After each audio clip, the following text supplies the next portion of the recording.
네, 오늘 누가복음 강해 지난 시간에 계속 이어서 누가복음 16장입니다. 누가복음 16장 13절에서 오늘은 16절까지 공부하시겠습니다. 누가복음 16장 13절에서 16절까지 말씀입니다. 누가복음 16장 13절에서 16절까지 제가 받아 읽겠습니다. 어떤 종도 두 주인을 섬길 수 없나니 그가 한쪽을 미워하고 다른 쪽을 사랑하거나 한쪽을 존중하고 다른 쪽을 경시하게 됨이라. 너희는 하나님과 재물을 동시에 섬길 수 없느니라고 하시더라. 탐욕스러운 바리새인들도 이런 말씀을 듣고 모두 주를 비웃으니 주께서 그들에게 말씀하시기를 너희는 사람들 앞에서 스스로 의롭다고 하는 자들이지만 하나님께서는 너희의 마음을 아시느니라. 이는 사람들 가운데서 크게 높임을 받는 것이 하나님 보시기에는 가증스러움이니라고 하시더라. 율법과 선지서들은 요한까지요. 그 후로는 하나님의 나라가 전파되어 사람마다 그 안으로 밀고 들어가느니라. 예, 오늘 드릴 이제 말씀 제목은 양다리 그리스도인이라는 제목이고요. 소제목은 하나님께서는 너희의 마음을 아시느니라. 성경에 나온 말씀이죠. 하나님께서는 너희의 마음을 아시느니라. 자, 13절부터 보시겠습니다. 어떤 종도 두 주인을 섬길 수 없나니. 자, 이 말씀이야말로 그리스도인이 두 개의 최종 권위를 가질 수 없다는 것을 증명해주는 강력한 말씀입니다. 우리는 결코 두 개의 최종 권위들을 가질 수 없습니다. 그리스도인은 단 하나의 최종 권위만 있을 뿐이죠. 그러니까 우리는 킹제임스 성경을 따르면서 다른 변기된 역본들을 따를 수 없다는 것이죠. 그렇죠? 사람은 자신이 원하는 대로 행동할 수는 있지만 결코 그 최종 권위가 되는 하나님의 말씀, 킹제임스 성경을 피할 수는 없는 것입니다.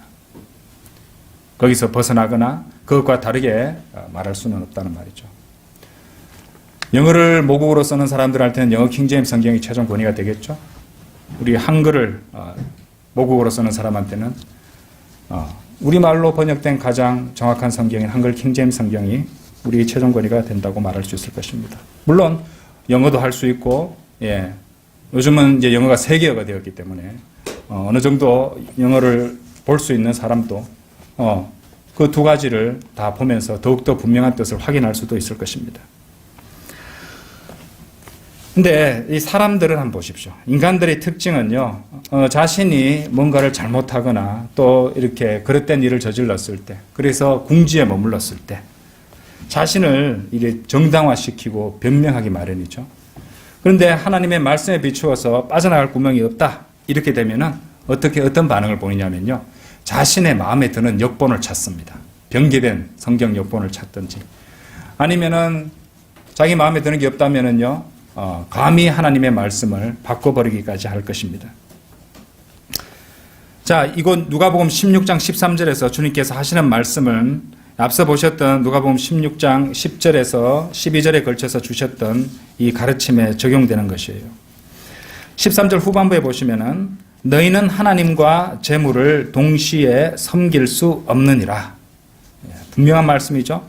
너희는 하나님과 재물을 동시에 섬길 수 없느니라고 말씀하십니다. 그런데 어떤 그리스도인들은 자신이 그렇게 동시에 섬길 수 있다고 생각할 수도 모릅니다. 하지만 단정적으로 말씀드리는데 절대로 그럴 수는 없을 것입니다. 다시 말씀드리지만 그리스도인은 하나님과 돈을 동시에 사랑할 수 없는 것입니다. 디모데전서 6장 한번 열어보십시오. 디모데전서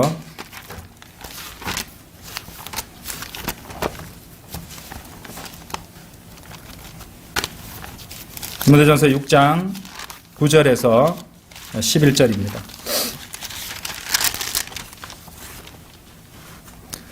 그러나 부유하게 되고자 하는 자들은 유혹과 얼무와 여러 가지 어리석고 해로운 정욕에 빠지리니 이는 사람들로 파멸과 멸망에 빠지게 하려는 것이라. 돈을 사랑하는 것이 모든 악의 뿌리니 이것을 욕심내는 어떤 사람들이 믿음에서 떠나 방황하다가 많은 슬픔으로 자신들을 찔렀도다. 그러나 오 하나님의 사람인 너는 이것들을 뭐라고 말씀하세요? 피하라. 돈을 사랑하는 것을 피하라라고 말씀이죠. 그죠? 돈을 피하라고 말씀 아니죠. 돈도 필요하죠. 우리 사는데. 그죠? 근데 돈을 사랑하는 것을 피하라라고 말씀하시는 것입니다. 그리고 피하는 것에서 그냥 멈추면 안 돼요. 그리스도인이 자신을 방어하기 위해서는 단순히 죄가 되는 것, 나쁜 것, 악한 것을 안 하는 것에서 머물러서는 안 됩니다. 더 나아가서 선한 것을 선택하고 선한 것을 붙잡아야 돼요. 그래서 여기도 같은 원리가 적용되죠. 이것들을 피하라. 거기서 멈추는 게 아니죠. 그리고 의와 경건과 믿음과 사랑과 인내와 온유를 추구하라. 이렇게 말씀하시는 것입니다. 만일 여러분이 하나님을 사랑하신다면 여러분은 돈을 사랑하지 않으실 것입니다. 그리고 만일 여러분이 돈을 사랑하신다면 여러분은 하나님을 사랑하는 게 다시 아닙니다. 사람들은 되게 하나님을 사랑하는 척 하지만은 만일 돈과 하나님이 가는 길이 서로 갈라지게 된다면 그때는 그 사람의 실체가 드러나게 되는 순간이 될 것입니다. 그 어느 쪽으로든 자신이 따르는 쪽이 자신이 사랑하고 자신이 존중하고 자신이 섬기는 쪽이 될 거니까 말입니다. 쉽게 설명을 드려보겠습니다. 두 사람이 길을 가고 있다고 합시다. 그들 뒤에 개가 한 마리 뒤따르고 있습니다. 자, 우리는 그 두 사람이 같은 길을 걸어가고 있을 때는 그 개의 주인이 누구인지 알 수가 없습니다. 그 개인이 주인을 분명히 드러나는 순간은요, 그 두 사람을 서로 다른 길로 가게 만들어 보는 것입니다. 그러면 그 개가 따르는 쪽이 그 진짜 그 개의 주인이 된다는 것입니다. 아시겠죠? 그죠? 예. 그러니까 분명 두 하나님을 사랑하면서 동시에 돈을 사랑할 수는 없다는 것입니다. 예. 성경은 그 둘 중에 하나라고 분명히 말씀하시는 것이죠. 다시 누가복음 16장으로 돌아오셔서 14절 한번 보십시오. 탐욕스러운 바리새인들도 이런 말씀을 듣고 모두 주를 비웃으니. 자, 여기 아주 유명한 그런 문제가 드러나고 있습니다. 잘 알려진 문제, 바로 우리가 경계해야 될 문제, 탐욕입니다. 탐욕. 탐욕스러운 바리새인이라고 말씀하시죠. 그런데 여러분들 이 문맥을 보시면요, 1절 한번 보세요. 16장 1절에 보시면 또 주께서 제자들에게 말씀하시기를, 그러니까 지금 이 모든 말씀들은 예수님께서 제자들에게 하고 계시는 말씀이에요. 제자들에게 말씀하고 계시는데 그때 한 무리의 바리새인들이 그 주위에 모여 있으면서 이제 아마 이제 주님의 입에서 나오는 말 중에서 책 잡으려고, 고소하려고 그런 의도로 그랬겠지만 예수님께서 하시는 말씀들을 한 무리의 바리새인들이 듣고 있었던 것이에요. 그리고 그 말을 듣고 보니까 자기들이 찔렸던 것입니다. 그러니까 자기들이 찔리니까 이제 탐욕스러운 바리새인들도, 이 자들은 돈을 사랑하는 자들이었거든요. 그죠? 그러니까 이 탐욕스러운 바리새인들이 이런 말씀을 듣고 하나님을 사랑하면서 동시에 돈을 사랑할 수는 없다는 이 말씀을 듣고 스스로 찔린 것이에요. 그러니까 자기들이 그렇게 정죄받지 않으려면 어떻게 해야 됩니까? 예수님을 부정하고 예수님 말씀을 무시해야 되거든요. 그러니까 주를 비웃었던 것입니다. 자기들이 듣고 찔렸던 것이죠. 예. 여러분들 개들이 몰려있는 곳에 있는데, 개들이 여러 마리 몰려있는데 거기 돌을 한번 던져보십시오. 맞은 놈이 제일 많이 깽깽거리는 것이에요. 예. 같은 원리입니다. 자, 이런 일은요, 성경대로 성령님께서 넣어주신 바를 설교하는 설교자들이 종종 겪는 일이기도 합니다. 설교자는 다른 사심 없이 말씀대로 해야 될 설교를 하는 것인데, 꼭 이제 그 설교를 듣는 사람들 가운데서는 이런저런 불평을 늘어놓는 사람이 나오기 마련입니다. 아니, 목사님은 사람 무한하게 나를 콕 집어서 설교하고 계시네, 이런 말씀을 하시기도 합니다. 그죠? 그런데 그건 아니죠. 그죠? 그 설교자는 순서에 따라서 예, 하나님께서 설교하라고 하시는 대로 그렇게 설교하고 있는 것이죠. 그러니까 설교자는 주님께서 설교하라는 대로 설교했는데 마침 그것을 듣는 사람이 사정권에 들어서 찔림을 받았던 것입니다. 다시 누가복음으로 돌아오셔서 16장 15절 보십시오. 주께서 그들에게 말씀하시기를 15절 너희는 사람들 앞에서 스스로 의롭다고 하는 자들이지만 너희는 사람들 앞에서 스스로 의롭다고 하는 자들이지만 바리새인들이요 당시에 바르게 살고 또 사람들 보기에 그렇게 의롭게 바르게 이렇게 살았던 이유는요 마태복음 23장 5절에 나오는 말씀처럼 사람에게 보이려는 목적으로 그렇게 했던 것입니다. 자, 이런 그들을 두고 요한은 이렇게 적고 있습니다. 요한복음 12장 한번 열어보십시오. 요한복음 12장 43절 43절 이는 그들이 사람의 영광을 하나님의 영광보다 더 사랑하였음이더라. 영어 킹제임스 성경에는 For they loved the praise of man more than the praise of God 이렇게 되어 있습니다. 그러니까 영광에 해당하는 영어 단어는 영어 킹제임스 성경 영어 단어는 praise예요. praise는 칭찬이라는 뜻이 있습니다. 그러니까 이제 하나님보다 사람들에게 칭찬받는 것을 더 사랑했다는 것이죠. 근데 한글 킹제임스 성경에 영광이라고 번역했다고 해서 검정적 진영에서 이거 뭐 틀린 번역이다 이런 말을 했는데 실제로 그쪽 목사님이 무슨 뭐 헬라어 원문 얘기하고 했는데 실제로 그 영이나 스트롱의 성구 사전을 보시면은 이 프레이즈에 해당하는 그 헬라어 단어가 독사입니다. 독사는 거기에 영광이라는 뜻이 있어요. 그리고 그 성구 사전에 의하면은요 여기 프레이즈에 해당하는 같이 연결되어 있는 원어로 연결되어 있는 구절이요. 누가복음 2장 한번 보십시오. 누가복음 2장 9절. 누가복음 2장 9절. 그런데 보라 주의 천사 그들 위에 임하시고 주의 영광이 그들을 두루 비추니 그들이 몹시 두려워하더라. 주의 영광이 할 때 그 영광과 같은 헬라어 원문의 단어입니다. 그렇죠? 단어를 성구 사전에 맞춰 놓은 겁니다. 그러니까 한글 킹제임스 성경의 번역으로 영광이라고 했다고 틀렸다 이렇게 말할 수는 없는 것이에요. 물론 praise라는 영어 단어를 통해서 이런 원문까지나 성구 사전을 찾아보지 않은 사람은 영어를 보고 praise 하면 칭찬이라는 뜻으로 이해를 하겠죠. 근데 그것도 틀렸다고는 틀린 건 아니죠, 당연히. 그렇죠.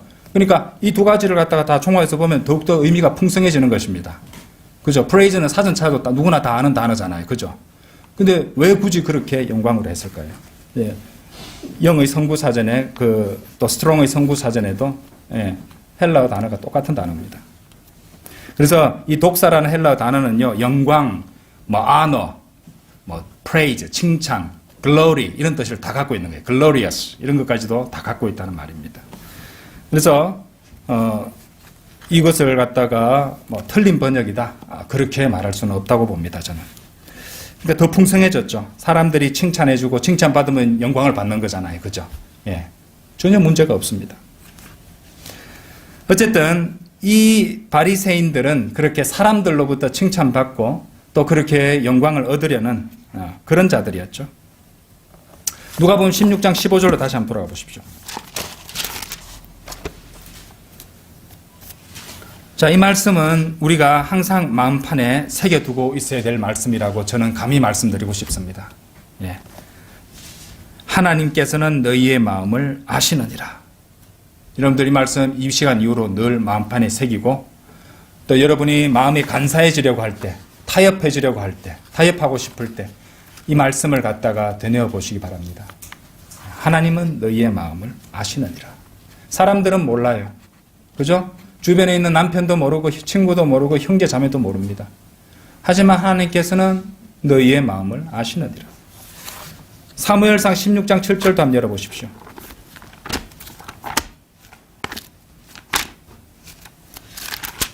사무엘상 16장 7절.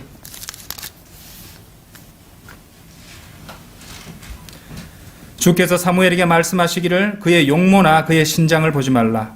내가 그를 거절했습니다. 주가 보는 것은 사람이 보는 것과 같지 아니하니 사람은 외모를 보나 보세요. 주는 마음을 보느니라 하시더라. 주는 마음을 보느니라. 그렇죠? 솔로몬도 이렇게 말했습니다. 역대기야 6장 가보십시오. 솔로몬은 뭐라고 말했느냐. 역대기야 6장 30절에서 주께서는 주의 처소 하늘에서 들으시고 용서해 주시며 각인의 마음을 주께서 아시오니 각인에게 그의 모든 행위대로 갚으소서. 이는 뭐라고 말씀하십니까? 주만이 사람의 자손들의 마음을 아심이니이다. 주만이 사람의 자손들의 마음을 아신다고 성경은 말씀하십니다. 다른 사람을 속일 수 있을지는 몰라도 결코 사람은 하나님을 속일 수는 없는 것입니다. 그죠? 자, 누가복음 16장으로 다시 돌아오세요. 이 16장 15절은요, 참으로 위대한 말씀입니다. 위대한 말씀들을 많이 담고 있어요. 16장 15절에서, 그죠? 우리가 좀 전에 보셨던 하나님께서는 너희의 마음을 아시느니라. 그 다음 말씀 보세요. 이는 사람들 가운데서 크게 높임을 받는 것이 하나님 보시기에는 가정스러움이니라고 하시더라.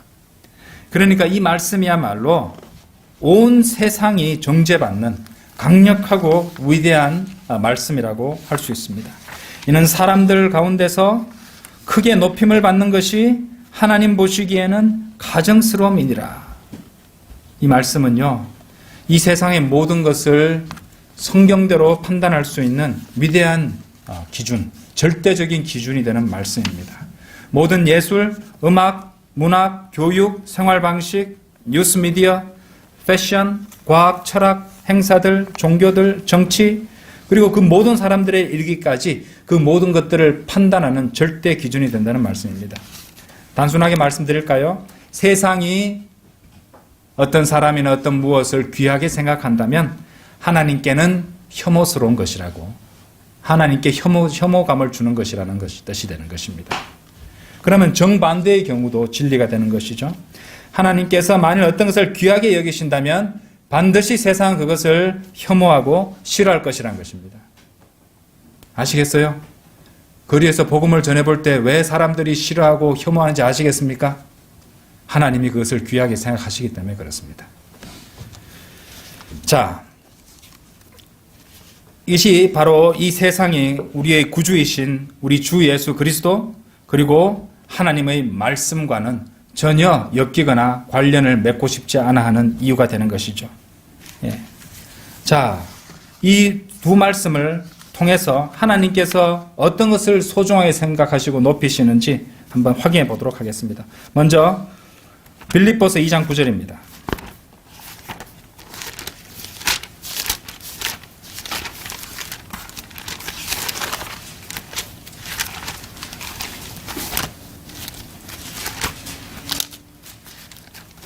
빌립보서 2장 9절에서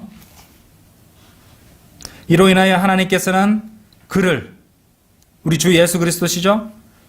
그를 지극히 높이시고 모든 이름 위에 있는 한 이름을 그에게 주사, 우리 주 예수 그리스도를 그렇게 소중하게 생각하시고 높이셨습니다. 자, 시편 138편 2절 가보십시오.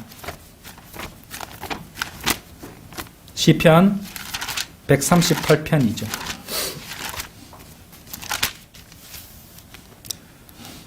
내가 주의 거룩한 전을 향하여 경배하고 주의 자애하심과 주의 진리를 인하여 주의 이름을 찬양하리니 이는 주께서 주의 말씀을 주의 모든 이름 위에 크게 하셨음이니이다. 주께서 주의 말씀을 주의 모든 이름 위에 크게 하셨다고 말씀하시는 것입니다. 아시겠죠? 하나님께서는 이 두 가지를, 그래서 우리가 주 예수 그리스도를 증거한다면 세상은 싫어할 것입니다. 혐오할 것입니다. 하나님의 말씀을 선포하면 세상은 싫어할 것입니다. 혐오할 것입니다. 하지만 변개시키고, 그저 삭제하고, 다듬어서 주면은 아무 말도 안 할 것입니다. 그렇죠? 자, 여러분 잘 들어보십시오. 세상과 타협하지 말아야 됩니다. 이 세상은요, 첫 번째, 여러분의 사랑을 원합니다. 자, 디모데전서 4장 한번 열어보십시오. 세상은 그리스도인에게 사랑을 요구할 것입니다. 디모데전서 4장 10절.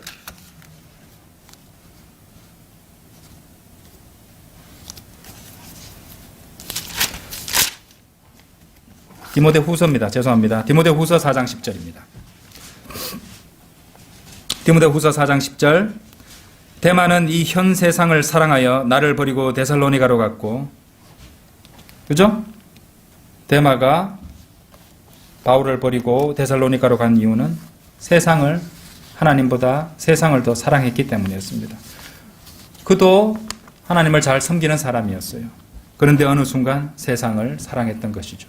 왜? 세상이 그리스도인으로 하여금, 죄인들은 말할 것도 없고 그리스도인들도 마찬가지로 그들의 사랑을 요구할 것이기 때문입니다. 그래서 성경은 요한일서 2장 15절에서 세상도 세상에 있는 것들도 사랑하지 말라라고 명령하십니다. 누구든지 세상을 사랑하면 아버지를 사랑함이 그 안에 있지 아니하니. 요한일서 2장 15절이죠. 그뿐이 아닙니다. 세상은 여러분에게 사랑을 요구함과 동시에 여러분들로 하여금 일치하고 순응하기를 요구할 것입니다. 그래서 로마서 12장에서는 이런 경고가 나옵니다. 로마서 12장 2절의 명령을 보십시오. 너희는 이 세상과 일치하지 말고 너희 마음을 새롭게 함으로써 변화를 받아 하나님의 선하시고 기뻐하시고 온전하신 뜻이 무엇인지 입증하도록 하라. 왜 이 세상과 일치하지 말라는 명령을 주셨을까요? 일치하기 쉽기 때문에 그렇습니다. 구속받지 못한 몸을 입고 살아가기 때문에 말씀과 기도로서 늘 자신을 씻어내고 또 바로잡지 아니하면 어느 순간 세상과 일치하고 있는 자신을, 육신을 발견하게 될 것입니다. 세상을 사랑하고 세상에게 일치하게 될 것이라고, 세상과 세상에 순응하게 될 것이라는 말입니다. 그리고 어느 순간 세상과 친구가 되고 말 것입니다. 하지만 세상과 친구가 되면요, 어떤 일이 벌어지는지 아십니까? 여러분은 하나님과 원수가 되고 맙니다. 자, 세상과 친구도 되고 하나님과 친구도 될 수는 없습니다. 돈을 사랑하면서 하나님을 사랑할 수 없듯이 하나님과 친구가 되면 세상의 원수가 되고 세상과 친구가 되면 하나님과 원수가 되는 것입니다. 야고보서 4장 4절에서 너희 가늠하는 남자들과 가늠하는 여자들아, 세상과 친구 되는 것이 하나님과 원수 되는 것임을 알지 못하느냐? 그러므로 누구든지 세상의 친구가 되고자 하는 자는 하나님의 원수가 되느니라. 중간지대는 없습니다, 여러분. 하나님의 말씀이 그것을 분명히 증거하고 계십니다. 다시 누가복음 16장으로 돌아오셔서 15장 후반부 보셨던 말씀 다시 보십시오. 이는 사람들 가운데서 크게 높임을 받는 것이 하나님 보시기에는 가증스러움이니라. 여러분에게 질문 한 가지 드리겠습니다. 세상이 여러분을 높이고 소중하게 생각하고 또 아낍니까? 세상이 여러분들을 그렇게 대우합니까? 신문이나 잡지나 인터넷을 한번 열어보십시오. 세상이 누구를 높이고 누구에 대해서 자랑하는지 말입니다. 아마 지금 여러분 머릿속에 떠오르는 그런 인물들이 있을 것입니다. 그들이 누구든지 간에 그들이 선한 사람이든지 목사든지 악한 사람이라든지 타락한 자든지 간에 만일 미디어가 그 사람을 드높이고 또 더 이상 세상의 원수가 되지 않게 만들었다면 우리의 최종 권위인 성경적 기준에 따라서 그 사람은 하나님 앞에 더럽고 부패한 악당에 지나지 않는다는 것입니다. 세상 사람들 정말 이 말 싫어하겠죠. 세상에서 인기 없고 인정받으면 하나님께서 더럽게 생각하고 부패한 악당에 지나지 않는다고 여기신다는 것. 얼마나 싫어하겠습니까? 세상에서도 인정받고 칭찬받고 세상에서도 명성을 날리고 하나님 앞에서도 칭찬받으면 얼마나 좋은데. 이렇게 생각하지 않겠습니까? 누가복음 6장 26절 한번 열어보세요. 누가복음 그렇게 말한 사람들한테 조목조목 예수님께서는 말씀을 다 기록해 두셨습니다. 누가복음 6장 26절에서 모든 사람이 너희를 칭찬할 때 너희에게 화 있으리라. 이는 그들의 조상도 거짓 선지자들에게 그렇게 하였기 때문이라. 여러분들 세상에서 이름 내고 유명해지는 거 결코 동경하거나 바라는 분은 없을 겁니다. 지금 이 자리에 모인 분들은. 그런데 결코 그런 것을 갖다 동경하거나 바라지는 마십시오. 여러분들 밥 존 시니어 목사님이 이런 말씀을 하셨습니다. 잘 들어보세요. 한 사람이 얻고 있는 인지도는 그 사람이 통제당할 수 있는 정도에 비례한다. 영어를 제가 번역한 건데 이 말이 무슨 말이냐면 한 사람이 인지도도 높고 너무 이제 사람들 사이도 유명하고 명성이 자자하면 자자할수록 미디어에 많이 노출되고 사람들 입에 많이 오르내리면 오르내릴수록 그만큼 그 정도만큼 다른 것에 의해서 지배당할 여지가 커진다는 말입니다. 만일 뉴스 미디어가 여러분을 스타로 띄운다면 그럴 일은 없겠지만, 그러니까 미국의 예로 들어서 빌리 그레엄 목사 같은 사람을 실제로 유명인사로 만들었잖아요. 그러니까 그 사람이 어떻게 됐습니까? 타협해버렸죠. 그렇죠? 배교해버렸습니다. 타협을 일삼는 추악한 사람이라는 것을 증명하는 것이 되는 것입니다. 하나님께서는요, 악취를 내는 그런 존재를 보자마자 뱉어버리실 것입니다. 여러분들, 정중한 말, 그럴듯한 언변으로 사람들에게 호감을 얻고, 그죠? 예, 사람들을 많이 포섭해서 교회를 불리고, 예, 큰 교회 건물을 짓고, 예, 나름대로 사역을 잘한다고 자랑하는 사람들이 있죠? 예, 이런 사람들이 왜 그렇게 될 수 있었는지 아십니까? 타협을 잘했기 때문에 그래요. 아시겠어요?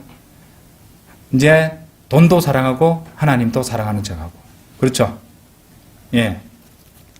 그리고 하나님 말씀에 순종하는 척도 하고 세상과도 일치하고, 그렇죠? 그래야 사람들이 붙죠. 그러니까 그 사람 말 들어야지 덜 찔리고, 그렇죠? 또 오고 싶고. 안 그렇습니까? 계시록 3장 16절 한번 보십시오. 계시록 3장 16절. 네가 그처럼 미지근하여 차지도 아니하고 덥지도 아니하기 때문에 내가 너를 내 입에서 토해내겠노라. 킹제임스 성경을 운운하면서 설교하는 어떤 목사를 봤습니다.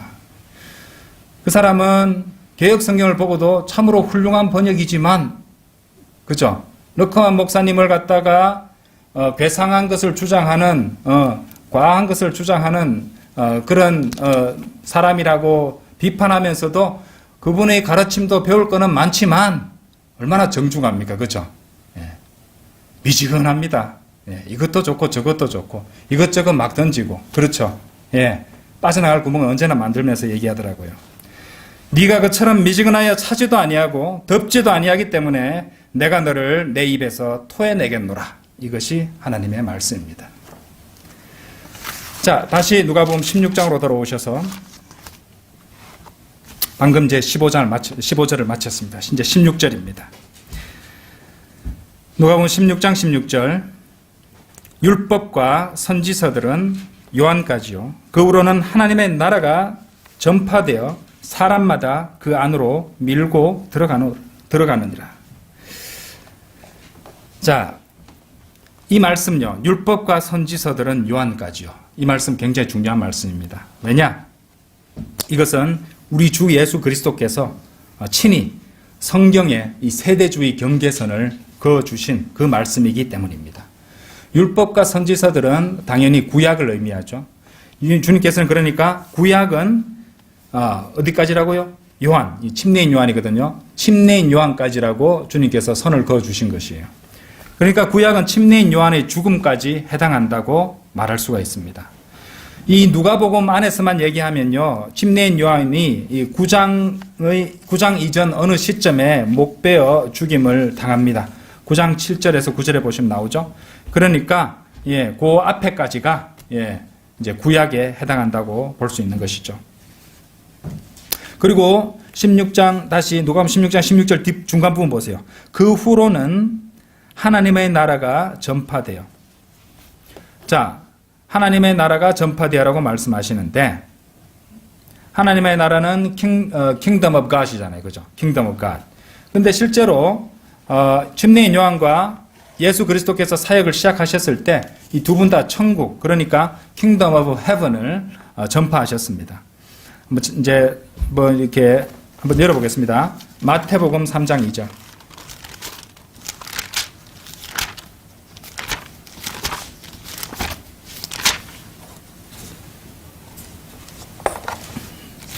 마태복음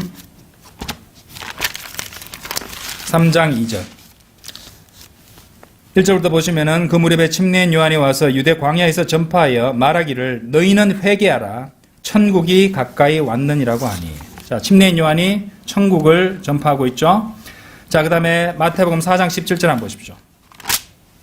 그때부터 예수께서 전파하기 시작하여 말씀하시기를 회개하라. 천국이 가까이 왔느니라고 하시더라. 천국은 우리가 모두 잘 알고 있는 바 물리적인 왕국입니다. 영어로는 Kingdom of Heaven이에요. Kingdom of Heaven. 하늘의 왕국 정도로 직역할 수 있는데요.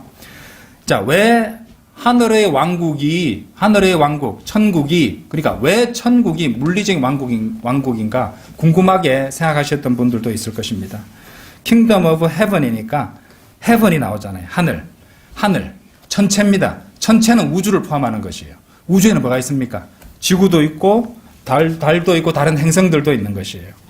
그러니까 여러분들 성경을 좀 공부하셨으면 아시겠지만 장차 영원 시대에는 온 우주, 그러니까 12궁성의 별들에 이방인들이 거하게 될 것입니다. 그것을 생각해 보시면 이해가 될 것이에요.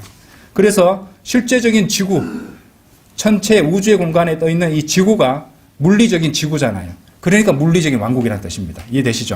그래서 Kingdom of Heaven이 천국이고 물리적인 왕국이라는 뜻입니다. 어쨌든 물리적인 왕국이 처음에 아까 여기 다시 누가복음 보시면은 율법과 선지자들은 요한까지요. 그 후로는 하나님의 나라가 전파돼요. 그러니까 요한이 처음에 천국을 전파했습니다. 예수 그리스도께서 공생애시에서 천국을 전파하신 것이에요. 그런데 어떤 일이 벌어졌습니까? 침례인 요한이 죽었어요. 목뱀을 당했습니다. 그래서 천국이라는 물리적 왕국이 신비적인 형태를 띠게 되고 또 그 이후로는 예수 그리스도와 그분의 제자들이 영적인 왕국인 하나님의 나라를 전파하게 된 겁니다. 이해되시죠? 그렇죠? 예.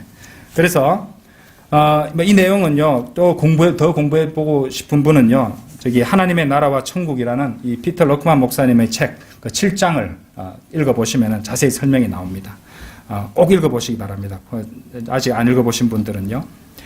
그래서 구약은 그러니까 누가복음 8장 끝부분에서 이제 그렇게 끝이 나는 겁니다. 예. 침례인 요한이 죽음으로써 이제 천국은 신비적인 형태로 감춰져 버리고 하나님의 나라가 이제 전파되기 시작했던 것입니다. 자, 그러면은 우리가 그렇구나. 율법과 선지자들은 요한까지라 했으니까 침례인 요한이 죽음으로써 구약이 끝나는 걸로 정리하면 되겠구나. 그런데 그러면요. 조금 문제가 하나 발생합니다. 자, 히브리서 9장 한번 열어보세요.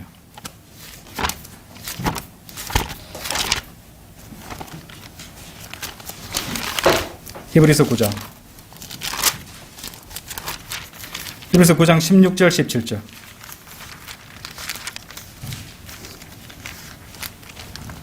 유언이 있는 곳에는 유언한 자의 죽음도 필연코 따라와야 하리니 유언은 사람이 죽은 후에야 효력이 있으며 유언한 자가 살아있는 동안에는 전혀 효력이 없느니라 이렇게 말씀하십니다. 자, 그러니까 이 말씀대로 유언한 자의 죽음이 나오는 누가복음 23장까지는 그러니까 예수 그리스도께서 십자가에서 죽으시기까지는 신약이 시작되지 않는다는 것을 이 말씀은 증명하잖아요. 그러면 모순입니까? 아니죠. 그러니까 누가복음만 두고 얘기했을 때 누가복음 1장부터 8장까지는 구약입니다. 그리고 이제 9장 초입에서 침례인 요한이 목베어 죽잖아요. 그리고 23장에서 예수 그리스도께서 유언한 자가 죽으시잖아요. 그러면은 9장부터 23장까지 그 중간은 어떻게 됩니까? 과도기적 기간이 되는 것이에요. 서로 겹치게 된다 이 말입니다. 사도행전 보시면 이해되죠? 그죠? 예, 사도행전도 마찬가지입니다. 여러분들 그건 참으로 자연스러운 것입니다. 저는 이 계절의 변화를 한번 생각해 보면서요. 하나님께서도 사도행전이라든지, 그죠? 또 이렇게 히브리서라든지, 그렇죠? 이런 데서 두 개의 서로 다른 경륜이나 이런 것들이 겹쳐지는 그런 곳에서는 과도기적 기간이 반드시 존재하는 거예요. 계절이 바뀌는 거 한번 생각해 보시면 겨울에서 봄으로 올 때, 겨울에서 이 봄으로 올 때도 추웠다가 더웠다, 그죠? 서로 겨울적인 성격도 있고 봄의 성격도 있고 그러면서 계절이 바뀌잖아요. 예.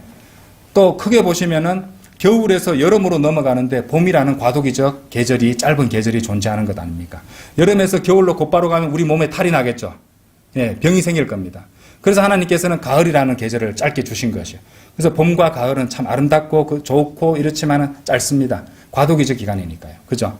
예, 그런 식으로 이해를 할 수 있을 것 같습니다. 당시에는 성경은 어떻습니까? 예수님이 공생에 하시는 사역에 하시는 그 당시에는 오직 구약 성경밖에 없었습니다. 그렇죠? 그리고 그것에 의해서 모든 것이 돌아가고 있었던 것입니다. 그런데 이제 때때로 완전한 신약으로의 전환을 앞두고 그것을 위한 준비 과정으로서 여기저기서 신약적인 요소도 함께 뛰어나오게 되는 것입니다.